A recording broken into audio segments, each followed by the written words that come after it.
Hi friends, this is Priyam. I'm from a brand called iDiet Diet Dietitian,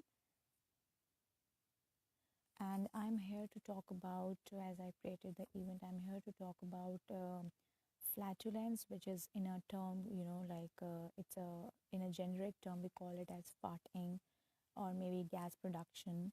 All these names are used by people.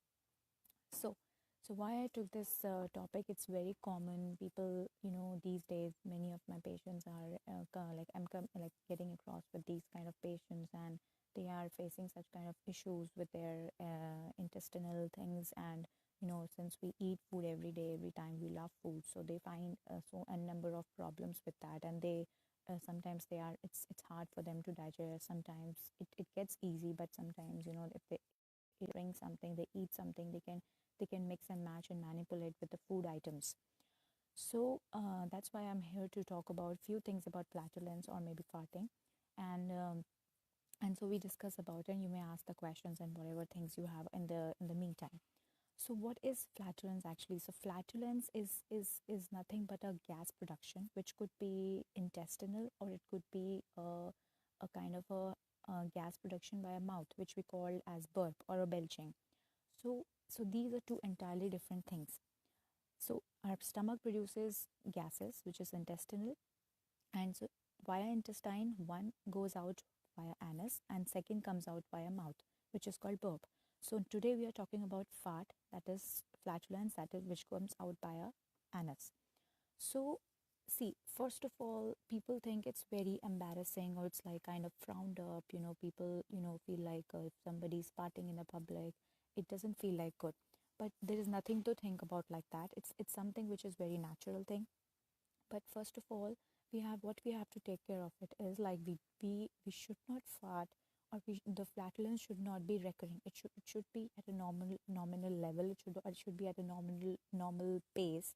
So the as per the researchers, as per the scientists, so it has been found that the normal frequency of farting is around 10 to 15 times, and sometimes it's 25 times. But this is inclusive of, I would say, it includes burping, it includes very, very small sounds. It's not like you have to fart 20 times a day with the enormous sounds and, what do I say? It's like with a lot of smelly farts. So it's just the expulsion of air via anus, and it can be exceeded maximum to 25 times. That is considered as a normal flatulence. But if a person has more than that, then it is a kind of a diseased issue, and definitely you have some or the other issues with your intestine or something with your enteric areas. So, what is actually happening in your body when you're eating food, and why it is resulting in a fart or a flatulence? So, when we eat food, we eat proteins, we eat carbohydrates, or we eat fats or whatever things. So, whatever we eat, our food gets broken down, and it major part of the absorption takes place in small intestines. We are very familiar with these two words, small intestines and large intestines. So in small intestines, most of the food gets digested, but only the undigested part, which small intestine is not able to digest, it passes to the large intestine, and there somewhere around 30 to 150 grams or 200 grams of food which is left, which is not digested, it comes there, and there the bacteria digests it, and then it goes out as a fecal output via anus. So why we fart if all the food gets digested in our small intestine and large intestines? Why do we do that? So the reason behind it is we always, whenever we eat something, first of all, like if the 30 to 200 gram or 30 to 150 grams of food in colon or in large intestine or in that area, it doesn't get digested, and the bacteria there is not supporting in digestion, then it creates a sound, a big sound, and a lot of smell comes out. So when the food gets digested in the large intestine, mainly carbon dioxide, methane, hydrogen, and sulfur, all these gases comes out. And most of it is, when it is smelly, most of it is hydrogen sulfide and methane.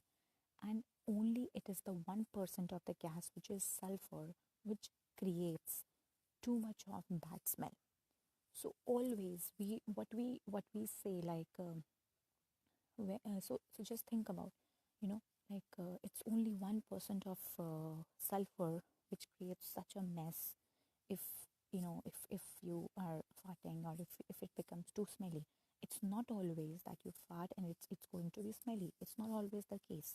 It is very natural and it is required by a human body to fart every now and then, but not at the cost. Like people, they keep on farting just like burping or something like that. Few things which are not frequent and which are not frequently being done by people, it's not publicly accepted. So same as at like a burp or a fart, all these things. So what my concern is to explain you and to bring all these things I'm like putting all these things forward for you is just to make you understand what is actually fat, how it is, what it is producing, and why it is producing, and the basic things we have regarding it. And now, so since the 1% of sulfur is producing such a kind of a smell and such kind of a mess, so just think about it. If it would have been more than 1%, then what could have been done? And sometimes people ask me, can anyone die because of farting, or can anyone die because of the gas production? So yes, people cannot definitely die directly because of the fart, but yes, if you inhale that gas because it lacks oxygen, you will definitely die out. And like yes, it's actually something alarming that we need to that people are facing such issues because they have developed a number of diseases. Because why they have developed, it could be three reasons. One is the environmental factor. Second, it could be our body which is creating that kind of response or that kind of receptors, like you don't digest food, you don't work up, you don't help your body to digest food, then you results in fat, and that too a very smelly fat. Hence this practice keeps on going, so people keep on doing all these things, and hence your intestinal mucosa, or I would say the enzymes or the lines, the internal lining of the your intestine has become in a way that it's not supporting the digestion in your in your intestines. So this is the second thing. And the third thing could be, it could be genetic also. It could be, it could be, of course it's genetic, and if your parents had, then you tend to have this situation, but it's not always the case that you will have it. You might develop, you may predispose to this condition, but it's not always the case. So always so these were the three things.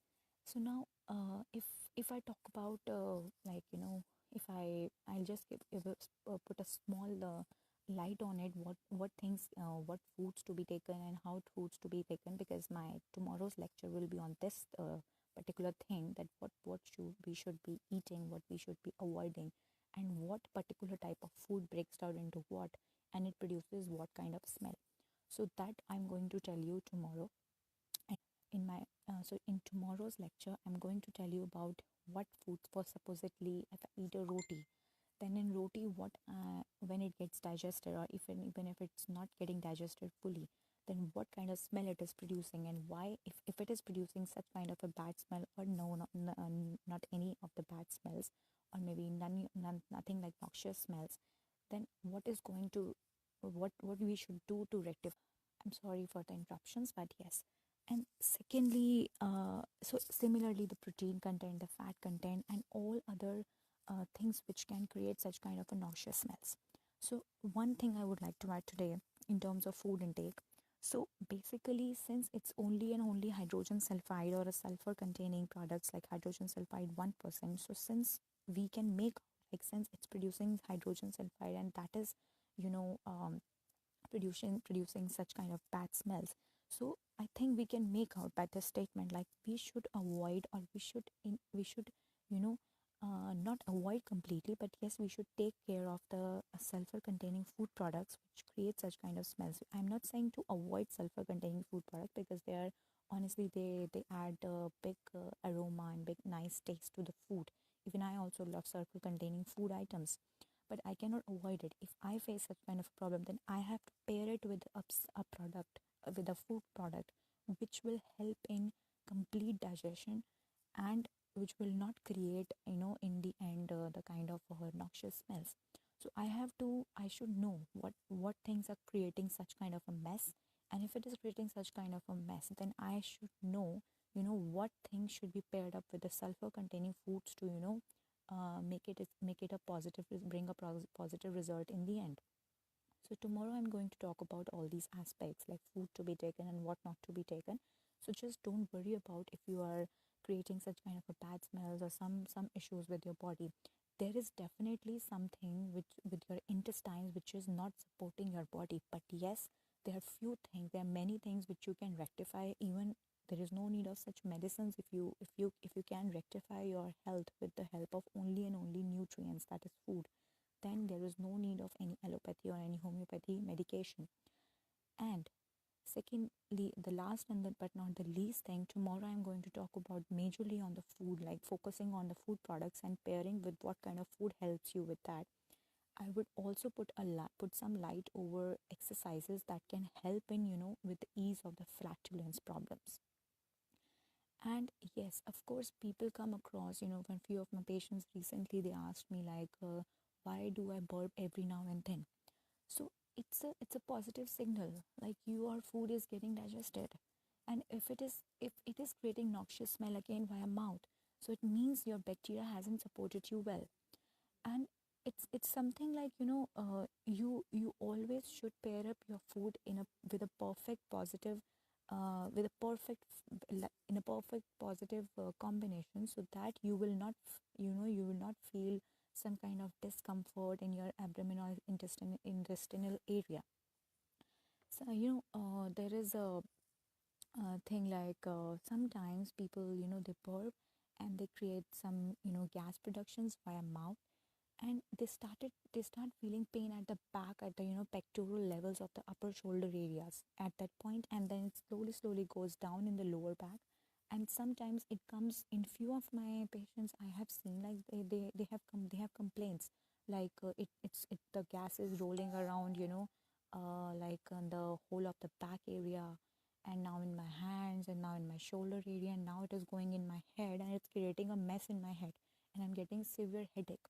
So this is because you have crossed, you have always pushed your body to go into that stage. You have never taken care of at the point when it was starting, when it was initiating in your body.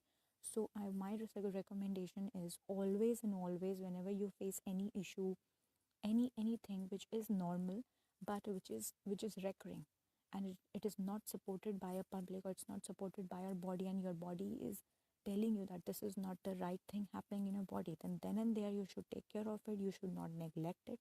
This is my personal advice as a health practitioner, as a nutritionist, as a dietitian, as a fitness coach.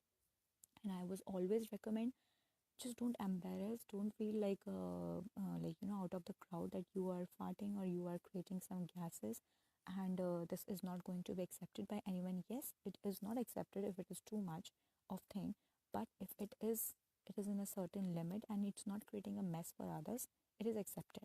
So my suggestion is to just be calm with it, and my suggestion is to try to take the right combination of foods, which I'm going to explain tomorrow. So tomorrow will be the very important day for, getting ease and getting rid of all these issues with the fart and with the burp and all these factors. So just make sure, like, you will watch my video tomorrow and come and watch me and like and just comment. If you don't like anything, if you have any queries, just come up with the n number of bunch of questions. I'm there to help you, and I'm there to answer your queries. Thank you very much.